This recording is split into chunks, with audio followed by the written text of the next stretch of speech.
नमस्कार, मैं हूं दुर्गेश उपाध्याय और आप देखना शुरू कर चुके हैं द दुर्गेश उपाध्याय शो। आज हम बात करेंगे अमेरिका बनाम इराक की। क्या मिडिल ईस्ट फिर युद्ध के मुहाने पर है? दुनिया का सबसे संवेदनशील इलाका मिडिल ईस्ट, जहां छोटी सी चिंगारी पूरी दुनिया को युद्ध की आग में झोंक सकती है। रेड सी में हमले, स्ट्रेट ऑफ होर्मुज में तनाव, ईरान समर्थित हूती विद्रोही और अमेरिका के युद्धपोत आमने सामने हैं। सवाल यह है कि क्या दुनिया तीसरे विश्व युद्ध की ओर बढ़ रही है? अब बात करते हैं रेड सी और स्ट्रेट ऑफ होर्मुज के महत्व की। रेड सी और स्ट्रेट ऑफ होर्मुज सिर्फ समुद्री रास्ते नहीं है, ये दुनिया की अर्थव्यवस्था की नब्ज है। दुनिया का लगभग 30% तेल स्ट्रेट ऑफ होर्मुज से होकर गुजरता है और रेड सी यूरोप एशिया का प्रमुख व्यापार होता है। अगर यहाँ युद्ध भड़का तो केवल बम नहीं गिरेंगे, पूरी वैश्विक अर्थव्यवस्था हिल जाएगी।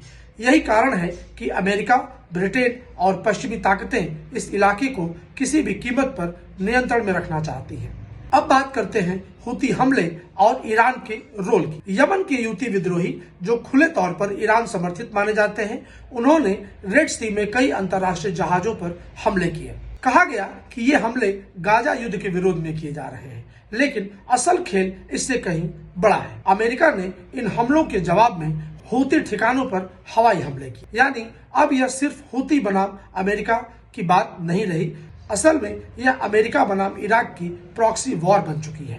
अब बड़ा सवाल, क्या यह तीसरे युद्ध की शुरुआत है?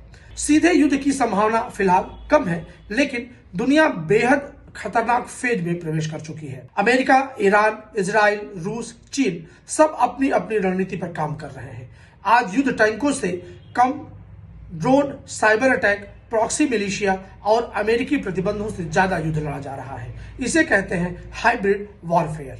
अगर ईरान सीधे इस युद्ध में उतरा तो अमेरिका को भी खुलकर मैदान में उतरना पड़ेगा और फिर पूरी दुनिया इस युद्ध की चपेट में आ सकती है। अब बात करते हैं भारत पर इसका क्या असर पड़ेगा। भारत अपनी 80% से ज्यादा तेल जरूरतें आयात करता है। अगर मिडिल ईस्ट में युद्ध भड़का तो तेल 120 से $150 प्रति बैरल तक जा सकता है।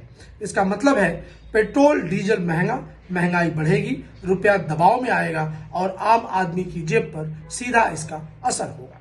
साथ ही भारत की रणनीतिक चुनौती भी बढ़ेगी, क्योंकि भारत के ईरान और अमेरिका दोनों से रिश्ते हैं। ऐसे में संतुलन साधना भारत की सबसे बड़ी कूटनीतिक परीक्षा होगी। निष्कर्ष, मिडिल ईस्ट आज बारूद के ढेर पर बैठा है। एक गलत फैसला, एक मिसकैलकुलेशन और पूरी दुनिया युद्ध में झोंकी जा सकती है। सवाल सिर्फ ये नहीं कि युद्ध होगा या नहीं, सवाल ये है कि दुनिया इस तनाव को कितनी समझदारी से संभालती है। आप क्या सोचते हैं? क्या दुनिया तीसरे विश्व युद्ध की ओर बढ़ रही है? कमेंट में जरूर बताइएगा। आपको मेरा यह विश्लेषण कैसा लगा? कृपया आप वीडियो को सब्सक्राइब करना न भूलें और कमेंट बॉक्स में जाकर के अपना कमेंट अवश्य दें। नमस्कार।